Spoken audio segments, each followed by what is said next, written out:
mainstream media have reached a point of absolute ridiculousness. Take a look at these two different headlines here regarding Russia and Israel and tell me what you think. Putin illegally annexes territories in Ukraine in spite of global opposition. This was back in 2022. Just yesterday, NPR posted another headline titled, "During the War in Gaza, Israel drastically changes the map of the West Bank." Drastically changes the map. Of course, this looks absolutely ridiculous, so it's garnered a lot of attention on social media. People are absolutely upset. NPR headlines on Russia and Israel draw language comparisons. A 2022 NPR headline, which I just referenced, versus the November 30th one, described Israel's West Bank land seizures during the Gaza war as drastically changing the map. I'm going to go ahead and just edit it for you guys. When you look back at the headline, it says, "During the war in Gaza, during the onslaught in Gaza, Israel drastically illegally annexed the map of the Israeli-occupied West Bank." That's how that headline should have been written. Now, instead, they're just going to go ahead and change the map.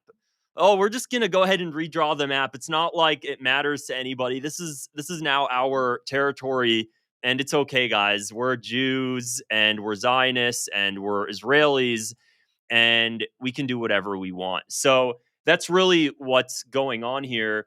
Again, RT illegally annexes versus changes the map, taxpayer funded NPR. Change the map is an interesting way of saying stole more lands. Stole more land. Again, there we go. There's somebody who really wrote it outright. During the genocide in Gaza, Israel drastically expanded occupation, annexation of the occupied West Bank. Why? Why will no Western media outlet ever mention what's actually going on in the Israeli occupied West Bank accurately? Well, I can actually give you a few hints as to why. One is because there's an individual named Jonathan Greenblatt. You might know him as the CEO of the ADL. Let me just pull up a photo of him so you guys can see this guy, because I'm certain that if I pull up a photo, you guys are going to remember. He's also known as the guy who had the leaked audio that came out saying that there really is a generational problem regarding TikTok. Do you guys remember this dude? Yeah, there he is. So he's part of the ADL. He's the CEO of the ADL, which is a hate organization that brands itself as fighting anti-Semitism in the United States, while also working for the interests of a foreign nation, the Israeli government, while also heeding the calls and doing the dirty work of Israel in the United States.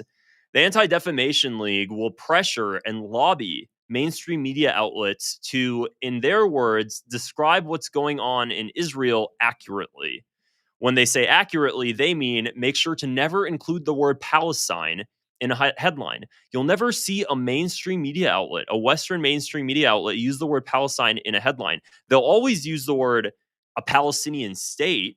They'll never use the word Palestine, very rarely, unless they're putting it in quotations, somebody's chanting the word free Palestine, then they'll go ahead and plot that. But they'll never say, even when it comes to UN votes, they'll never say the United Nations General Assembly voted on a resolution to recognize the state of Palestine. Even though that's exactly how it's written in the resolutions, Western media outlets will always say a Palestinian state. Now, it doesn't seem like that's a big difference, but the truth of the matter is, if it wasn't a big difference and if it didn't influence the public perception in such a strong way, then the ADL wouldn't be working in overdrive to make sure the words are stated to their liking. When a Palestinian refers to the Israeli occupied West Bank, if there was ever a time where a Palestinian was hosted on a channel like CNN or definitely not Fox News, but if any of these mainstream media outlets use the word occupied West Bank, the ADL went into overdrive. Again, telling mainstream media outlets to remove the word and to omit the word occupied in any of their headlines, in any of their language. Why? Because by saying the word occupied, the ADL claimed it was anti-Semitic because Jews have a right to live in their ancestral homeland. This is all factual. There have been many documents and leaked messages showing the pressure that the ADL puts on these mainstream media outlets. And then separate from the ADL, we also have to have an honest conversation about the fact that there are pro-Zionist interests. There are very powerful pro-Israel interests in mainstream media that heavily influence mainstream media. For example, David Ellison recently put Barry Weiss as editor-in-chief of CBS News. She then goes out publicly and states that the first thing that she wants to do is reorient public perception towards Israel. You think somebody like Barry Weiss is going to allow CBS now to start reporting like things, talking about the onslaught in Gaza or the occupation in the West Bank or apartheid? Do you think she's ever going to let any sort of Western media outlet that she oversees report things accurately that way? You think she's ever going to allow an article to get released that talks about settler violence? No, absolutely not. Do you think she'll put out an article talking about anti-Semitism rising in the United States? Yeah, maybe. Absolutely. Do you think she'll put an article talking about how Zionism, which is a political ideology, now equates to something like anti-Semitism? Absolutely.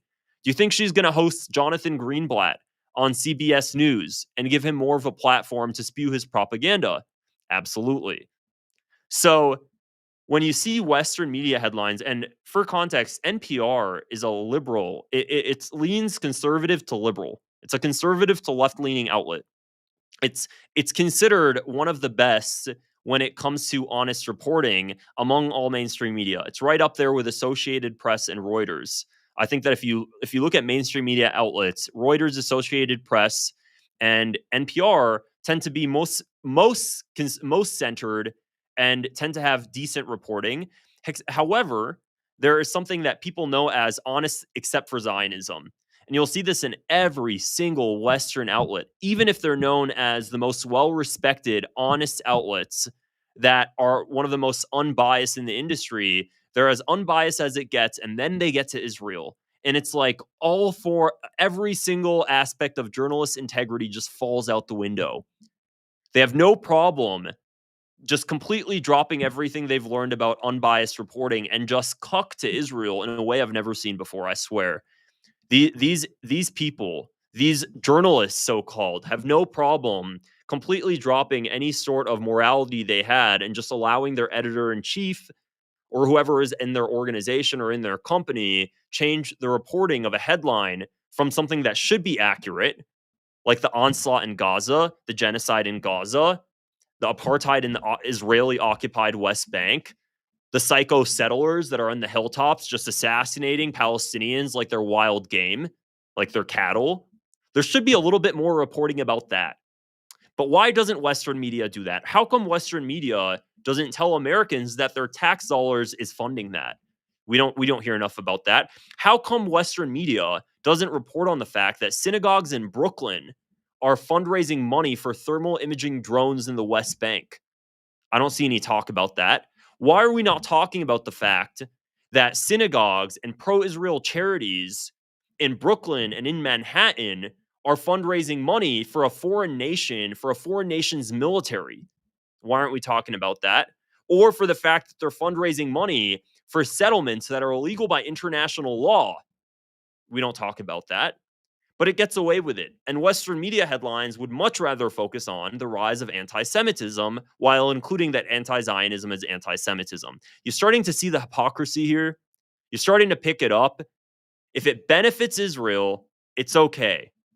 If it benefits Israel, we're going to overlook all of the war crimes. We're going to overlook hatred towards Palestinians. We're going to overlook the fact that Palestinians have no freedom. They're treated like cattle. We're going to overlook all of that because the Zionists don't like that narrative. The Zionists aren't so happy about that. So that's really the state of Western media. And if you are an outlet that actually decides to report on the truth, well, you're an anti-Semitic outlet. That's what's going to happen to you. You're apparently going to be like Al Jazeera on steroids. That's what Jonathan Greenblatt said previously in an interview. So, it reaches a point where you're just so sick of it, and this is why mainstream media is losing viewership, because it's BS. It's BS. Okay, nobody believes it, nobody trusts it, and I'm so glad there's the rise of independent journalism and independent media, because unfortunately you'll see, and this is heavily especially on the older generation, although I do see a lot of older people from older generations also beginning to notice what the hell is going on. But there is a huge subsect of the American population that are just so, they get all of their news from Fox. Fox News is playing all day, every day, from sun up to sundown. Those are the ones that are so heavily propagandized, they just don't see any other way. I can't wait till that population really starts to wake up and more individuals are starting to notice the truth of things. So that's really it for this video, guys. If you found it interesting, make sure to click the subscribe button below and give it a thumbs up as well. It really does help my channel grow. Otherwise, I'll see you guys in the next video. Take care. Bye.